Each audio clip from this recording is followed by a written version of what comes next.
Evangelho. Aleluia,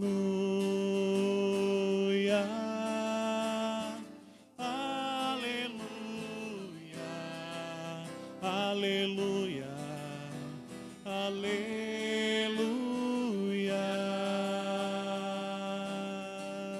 aleluia, aleluia,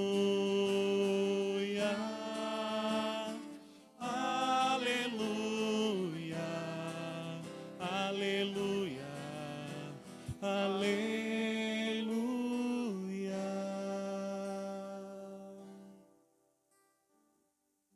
O Senhor esteja convosco. Ele está no meio de nós. Proclamação do Evangelho de Jesus Cristo segundo Marcos.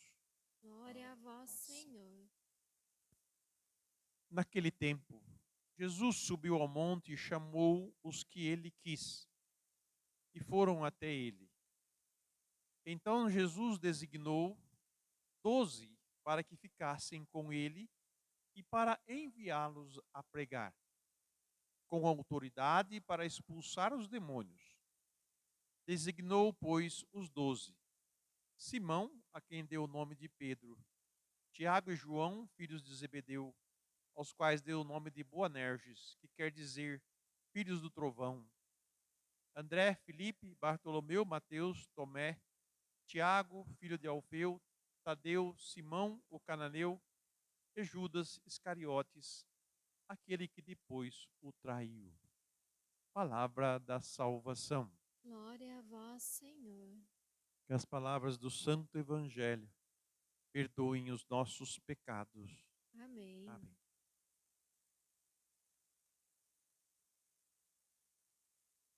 A escolha de Jesus foi quem ele quis. E vocês sabem muito bem que o primeiro que ele coloca na lista dos 12 é Pedro, chamado Pedra, fundamento. E depois vem os irmãos Tiago e João, chamados filhos do trovão. E os outros, e no final Judas, o que traiu. Aí vocês vão perguntar, mas Jesus não sabia que ele ia trair? Sim, sabia. Mas como toda a resposta nossa é uma resposta livre, mas uma resposta que nos compromete, seja para a vida ou seja para a morte. E que é por isso que nós temos que escolher bem as coisas, para não termos surpresas, ou para não sermos eliminados ou desclassificados.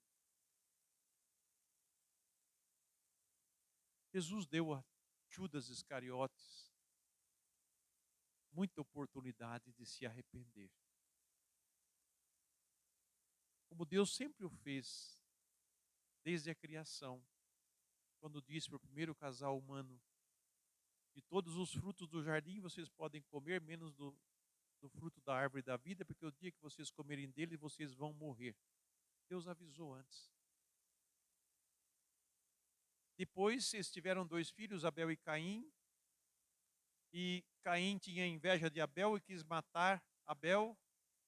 Enquanto ele pensava, Deus falou para ele: Caim, cuidado, olha o que você está pensando.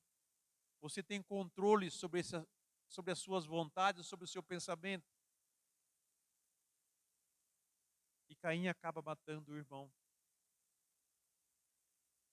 E Deus vai atrás dele e diz: o que fizestes? E ele diz: eu vou ser maldito para sempre agora. Aí Deus falou assim: não, não vão te matar. Eu não vou deixar te matar. Deus é o Deus da vida e não da morte. Mas aquele que confia nele, aquele que espera nele, aquele que permanece fiel até o fim, recebe o prêmio. Como todo corredor, como todo lutador que vai até o fim, consegue a vitória. nosso caso de cristãos, não é quem chega em primeiro lugar, não. É quem é fiel até o fim. É esse que ganha o prêmio.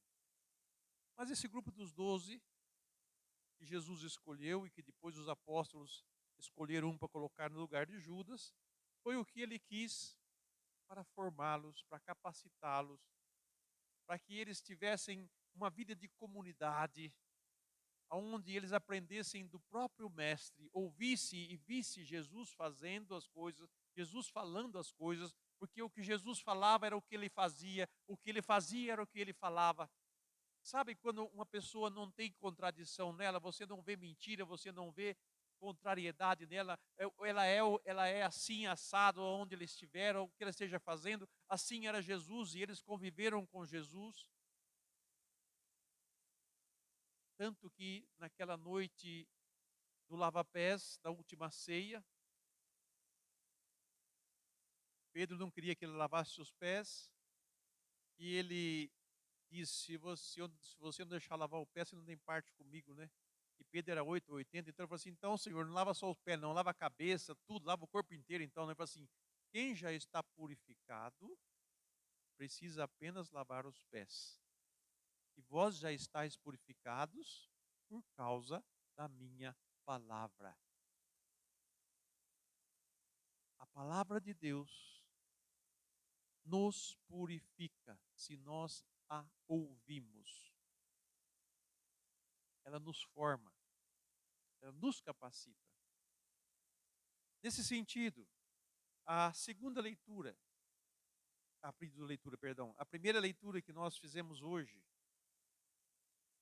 a respeito do sacerdócio de Cristo, quer dizer, do ministério de Cristo, que é esse ministério de formar apóstolos, formar pessoas que depois vão dar continuidade a tudo que ele ensinou e que isso perpetua na igreja através dos seus pastores, dos seus bispos, dos seus apóstolos.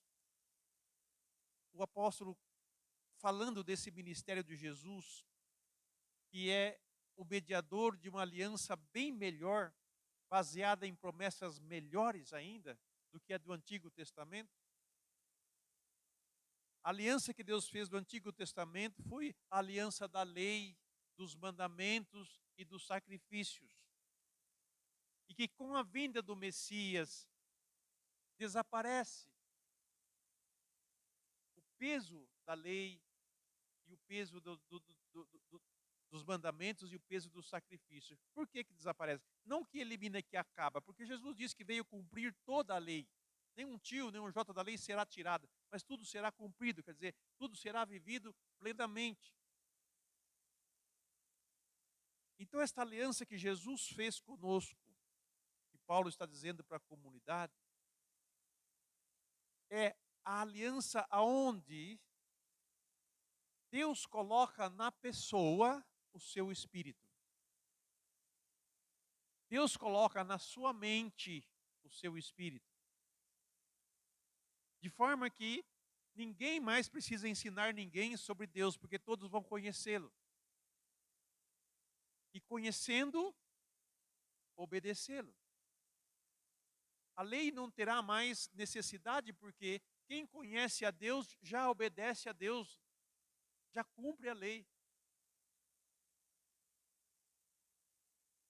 Então, essa aliança que Jesus veio fazer conosco é uma aliança que coloca o homem na intimidade com Deus. A outra aliança era cumprir a lei, seguir os mandamentos, fazer tudo direitinho, guardar o sábado, né? Era algo parece que paralelo, assim, ao lado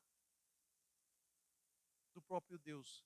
Mas que agora, em Jesus, pela sua aliança, ele nos insere na sua vida, dando-nos o seu Espírito.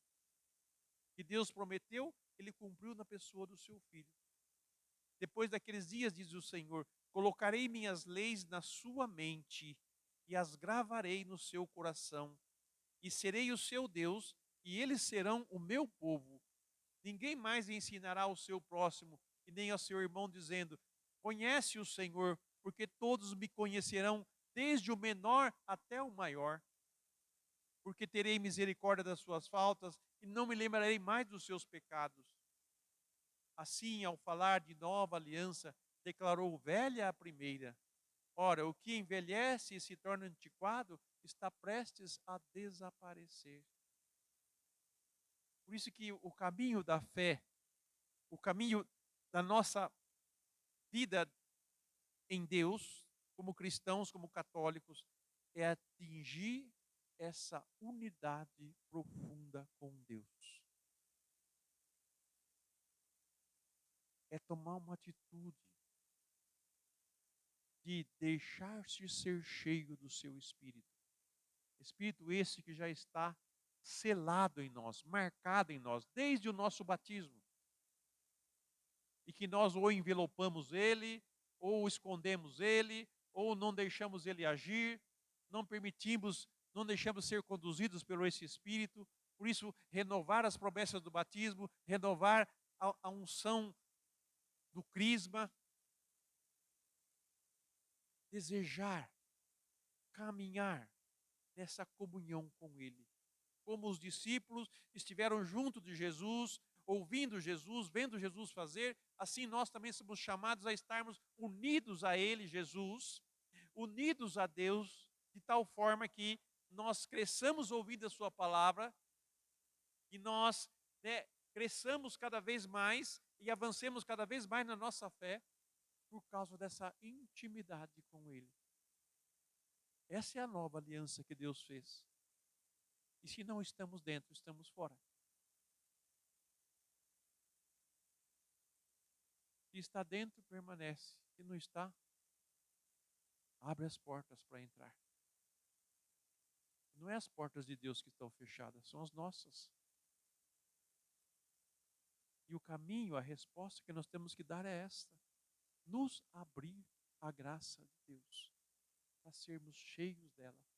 Pedir perdão dos nossos pecados, sabe? Nos reconciliar com Deus. Por celebrarmos hoje a memória de São Sebastião, esse mártir que era soldado, quando ele recebeu o anúncio de Cristo, ele se converteu, se batizou. Quando o imperador descobriu que era cristão, começou a persegui-lo. Tentaram matá-lo várias vezes. Inclusive a imagem que aparece dele é ele flechado, mas ele não morreu ainda flechado. Depois disso ele ainda restaurou-se várias vezes, até eles conseguirem matarem mesmo degolando. Por isso ele é um mártir, né? Derramou seu sangue por causa de Cristo. Que nós possamos olhar para este mártir e ver se por amor a Deus, por confiança em Deus, ele não temeu os açoites, as perseguições e deu a sua vida por Cristo. Nos dias de hoje, como seria um testemunho dado pela fé que nós professamos? Que o Espírito Santo nos dê essa luz e nos unja profundamente, para que a nossa comunhão com Deus nos ajude a enxergar com clareza o caminho que temos que fazer e os passos que temos que dar. Assim como fez São Sebastião. E o fez também São João Bosco, cuja novena iniciamos hoje. Sacerdote, um homem temente a Deus, se preocupava com a juventude, aquela juventude que estava abandonada nas ruas pedindo esmola, e ele se dedicou a elas. Entrou no meio dessas crianças, desses jovens, e foi pouco a pouco ensinando eles as boas maneiras, os bons costumes, a palavra de Deus, e foi formando esses jovens. E por isso nasceu a congregação salesiana, que cuida sobretudo da juventude. E sabe que um jovem que crê é um jovem que anda mais rápido, né? E testemunha com mais facilidade a sua fé. E pela intercessão de São João Bosco e de São Sebastião, possa se ser suscitado em nosso meio, em nossa comunidade, muitas vocações religiosas e missionárias, E também vocações de matrimônio, cheia de entusiasmo por causa de Jesus, por causa da fé, que não só professa, mas a vive no seu cotidiano.